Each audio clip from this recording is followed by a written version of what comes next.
Good morning, everybody. It's COOLA from Rawstocks. We have another edition of our pre-market prep this morning.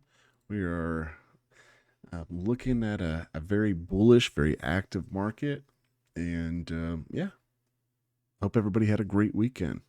I was definitely in some pain over the last 24 hours. I'm hurting, my belly. Oh, Lord. But I'm gonna tough it out and get this done for you guys. So don't mind me. I might blaze through this thing. All right, looking at macros for the week here, we have Chicago PMI. That's going to be dropping at 8:45. That's going to be 15 minutes after open there. And then we have some Fed speaking today. So Chicago PMI isn't a real big mover. I'm not real concerned about that. Can it manipulate it one way or another? Sure, but it's not a big mover. What you need to be concerned about is JP talking on at 8:30, which is right at the open tomorrow. At the same time, we'll see final manufacturing PMI and ISM PMI and JOLTS all coming out on the hour there. So JP talks at 8:30. 15 minutes later, we see a PMI, and then we see JOLTS and PMI dropping again, and construction spending. So this is interesting. This is going to be a super interesting one here, construction spending. So with that being said, we're going to see total vehicle sales dropping at some point then. I don't know when. So keep an eye on things like Tesla, things like that. Challenger job cuts, pretty decent size. But ADP non-farm employment change, that's going to be very insightful on Wednesday. You need to keep an eye on that. Average hourly earnings, one of my favorite reports. Y'all know that. And it comes out with the unemployment rate on Thursday and our trade balance. So some big insight early in that morning on how we're moving. And then, of course, 4th of July, happy Independence Day, America on Friday. So, yeah, that's what we got for the week. So today's light, tomorrow's early morning movement, again with Wednesday and again with Thursday. Nothing super big, anything later in the day. So it should be all virtually right around open. We'll still review it, but okay, let's take a look. So if you look at our range from Friday, we had this thing mapped out kind of around that 615 to 610 area. You can see we jetted up towards that 615 area, actually got above it, got a squeeze up towards our level of 6,200 on SPX, got close, but still not there yet. And ultimately we had a divergence here that popped, and then it just sold, and then next thing you know, we had a bad tweet and we were pushing the bottom side of the range here. Let's take a look at it on SPX here. This was what it looked like in SPX. So we were in the squeeze zone virtually right off the rip, and we squeezed almost towards the top of it. When you start seeing that divergence popping, and next thing you know, like I said, bad tweet, but it skyrocketed right back at it once it came and recaptured this area. Nice little reversal signal here, little candle set here, and we saw the reversal, and it really plowed into later in that day. So people were watching this pivot, and we were talking about shorting this breakdown here if it got below it, but it's just a very tight RVR here. This whole squeeze was the setup. So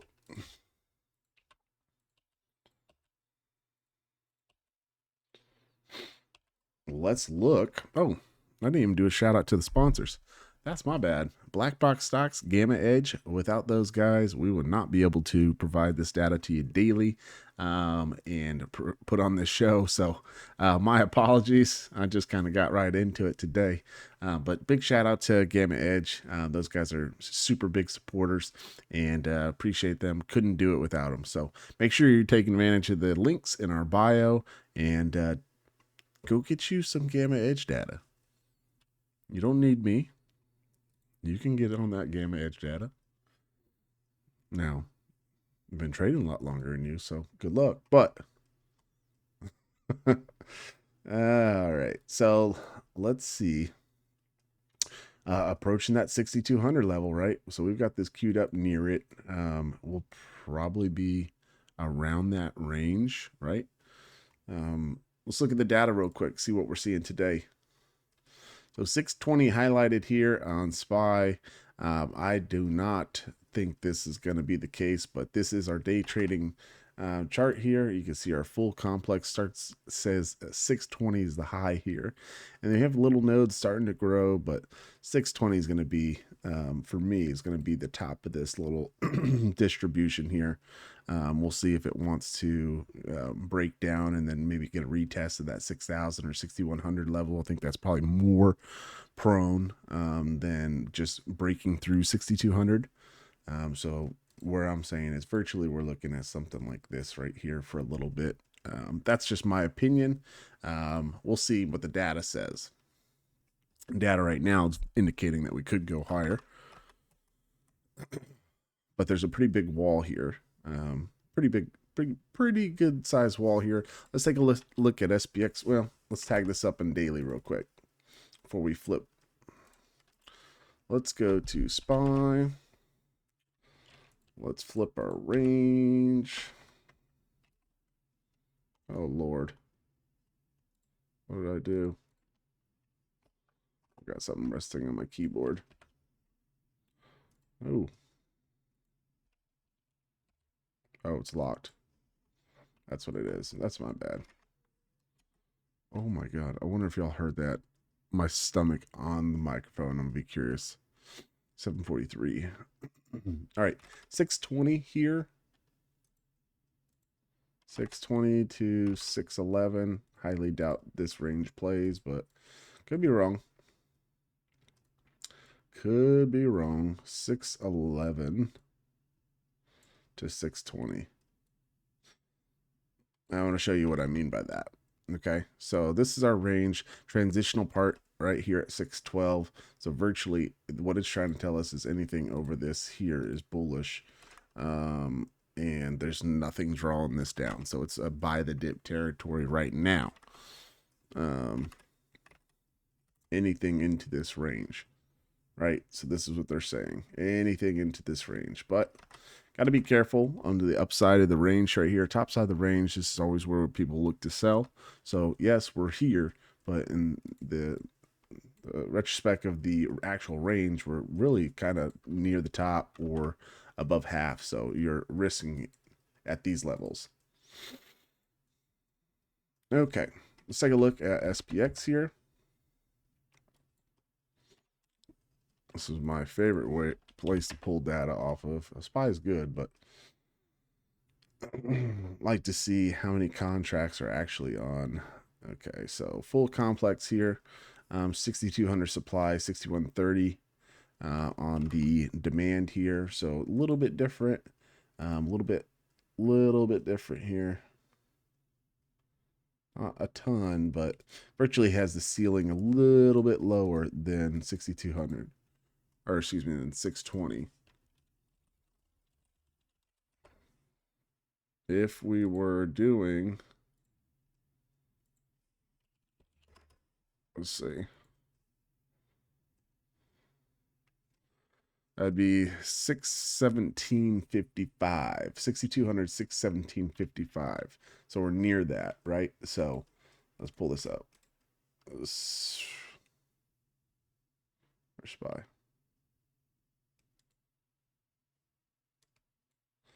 617.55. So this is SPX, virtually SPX 6,200 right here. So you can see kind of how that looks. We're right in the top side of this range. SPY has a little bit more to give here, but we are towards the top of that range there. So will we see this thing fall back down? Will we see some compression here? My opinion is that we're more than likely to find ourselves kind of topping out in this range. We're at the very top of this range here. We'll see if we want to get some type of move up here and then maybe retest a little bit lower and see if this thing wants to drain back down and create some type of range here. I talked about this. We didn't close our VIX play here. We started adding VIX into this extension here. And we didn't close it yet because I think it has more to go. I think we can get the 6,100 to 6,080 area on our VIX play, or potentially even a little bit lower than that towards that 6,000 retest. but it would take obviously something to happen. But we've got plenty of time on that, so we're going to stand by on that. So 6,200 right at this level, top of the range. I do expect to see either one of two things: consolidation at this level here. I do not see us surpassing 6,200. If we do, it's like a little fake out and get back under it. I do not see us getting past this. If we do get past 6,200 though, you need to watch for some type of mega squeeze, like, right? Let's say that we just push right through it. You have to watch for some type of 5 to 6 point mega squeeze on this. I'd have to imagine, I think we're right around 17 on this. So this puts us near another 1%. 62, yeah, I mean, I still just don't believe that. 62.37 on a VIX implied. Yeah, I just don't believe that's going to be the case. I think we're going to run flat today. And I'm surprised there's like no IC, but you know, it is what it is. If we break over the top of that, you need to watch out because that aligns more so, that 6230 aligns more so with that SPY 620 visit that it has on there, right? So keep an eye on that. If we break over the top of that, it would be 620. I think the showdown happens here at 618 to 617 and a half. I'll likely go short there and see how this wants to present itself. And I might even open up a couple day expiration and just open a short up into this range and let it come in here. And then I might average here to see if we want to get some type of pullback.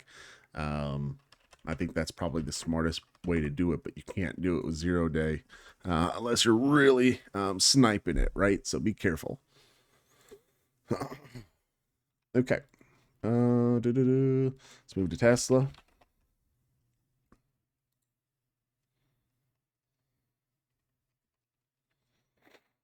Tesla, we saw it come and push into the bottom of our range here.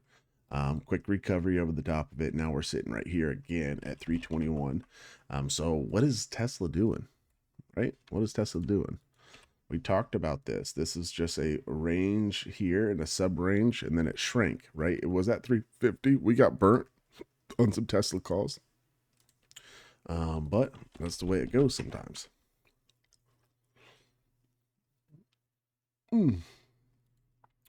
Full complex on Tesla here has this 350 ceiling.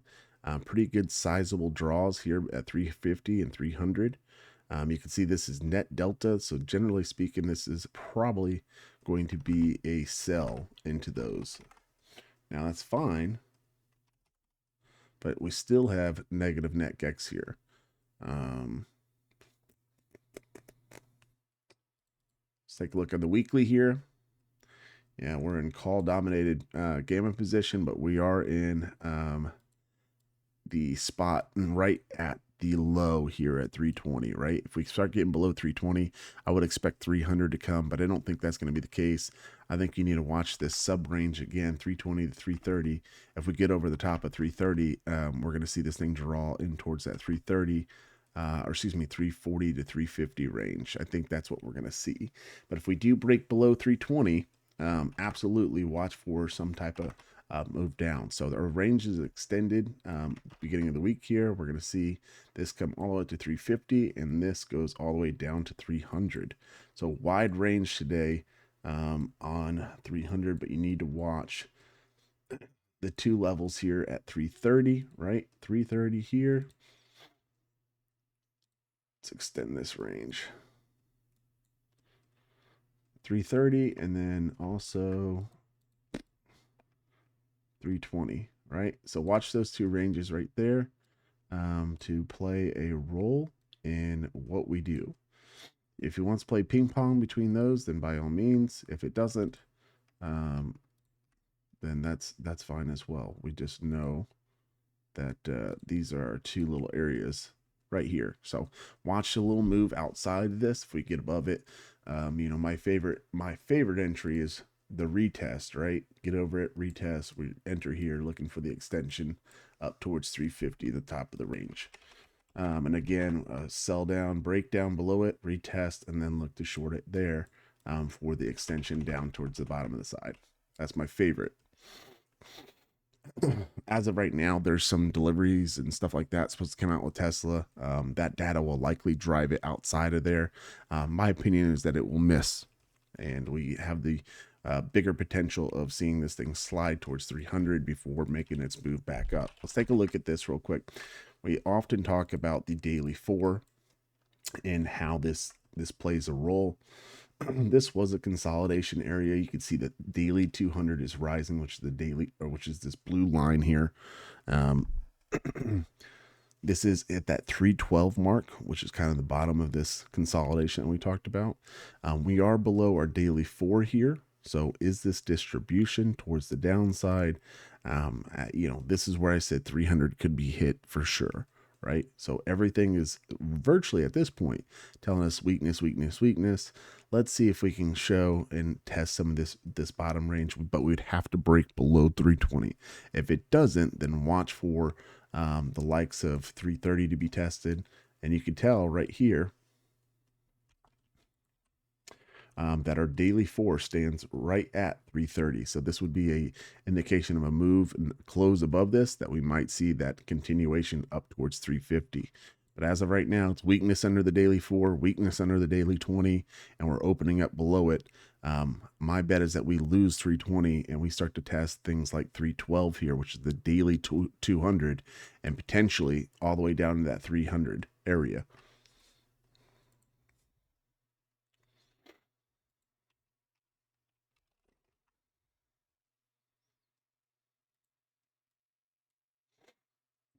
NVIDIA, I mean, it stayed within its range for Friday. Today, we're at the high side of that range.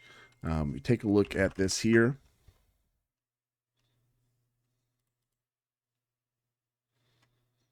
We can see 160 is the supply here, 150 is the low.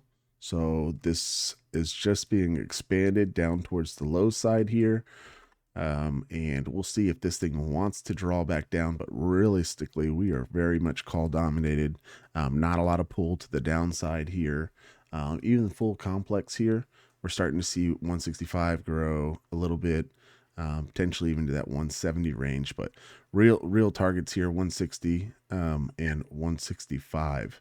Those are our big targets right now. So need to see 160 mounted before we would see 165, of course, but I don't know if that's going to happen this week or not. We're going to tend to likely be on a low volume type of move this week with 4th of July coming, especially the later half of the week. But with low volumes can become little squeezes, so keep that in mind. So getting closer to the top of the range here. Same thing with SPX. Tesla is a little volatile, but same thing with SPX and NVIDIA here. Those are two big movers. I got to imagine that we're going to have either a chop or a little bit of a pullback coming. So volatility is pretty cheap. It's going to open pretty cheap today. I think you can probably look to add a little bit of that and see if we get some type of pullback in this range. But if you're standing by what we're looking at here, we are well above our daily 4 here. We're having a nice distribution to the upside. Realistically, you shouldn't be any type of long short or even short-term short until you see the daily 4 broken, right? So, but I do not have an issue with buying volatility into those targets. I do not have a problem with that at all. It's just more so being short on the market is really where you can have some issues, because as we rise into these barriers, volatility will rise with it. It doesn't even have to really pull back, if that makes sense. They just know this is where the rug could be pulled, and you'll start to see volatility increase. So that could be two different things. It could be a gamma squeeze to the upside, or it could be a even pull down. But either way, prices get more expensive, contracts get more expensive, IV goes up. So looking at this here, we're in all-time highs. We're going to open on an all-time high. Will we see a bit of a sell-off today, a little bit of profit taking? I think it's probably more than likely that we do see some of that, see some type of consolidation, but do not be surprised to see it test the likes of that 620 today if we get over 6,200. Okay, that puts us around that 6,230 area on SPX. Okay, I think that covered it for today. Hopefully this was insightful. If you guys are interested in what we do, make sure you join us at rawstocksllc.com. Click the link in my bio. That will also take you there. We have a promo going on right now. Use code MERGE for a discount there. Use code MERGE for a discount for your VIP access. So thank you guys for tuning in today. If you guys are interested in, like I said, what we do, come take a look at the Discord. You can get access to this. You know, we release this to the public after the open, but if you want access to this, we do this on the we do this on our Discord live for free for all of our members. But if you want access to a recording or anything like that, you do have to be on our Diamond Trader. So thank you guys for tuning in. I'll catch you next time. Good luck today. And yeah, till next time.